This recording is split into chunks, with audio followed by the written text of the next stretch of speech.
Welcome to TMI Truck and Equipment in Norfolk, Virginia. What we have today is the Isuzu NRR Proscape Landscape truck or moving truck.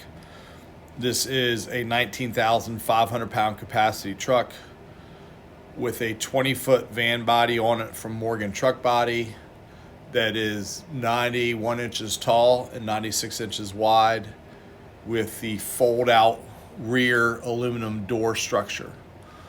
The rear door ramp is rated for 2,500 pounds, so you have the ability to load equipment, cargo, whatever you need in the back of this truck. It is a bifold door and folds up to be the back of the body. As you can see, the truck is built with full plywood lining, D-rings in the floor for securing cargo, E-track on the walls, and 2 front shelving units for storing materials, supplies, and whatnot.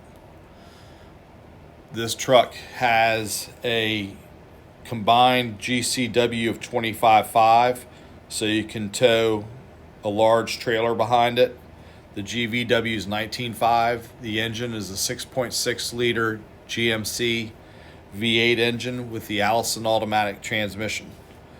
The rear axles on this truck are rated for 14,550 pounds capacity.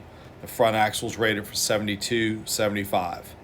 So you have plenty of payload with this truck. The cab is a 3-man cab that gives you power windows, power door locks, fire extinguisher, road triangles already mounted. The seat covers are removable so you can clean them. This truck is in stock right now. Give us a call at 757-547-7151.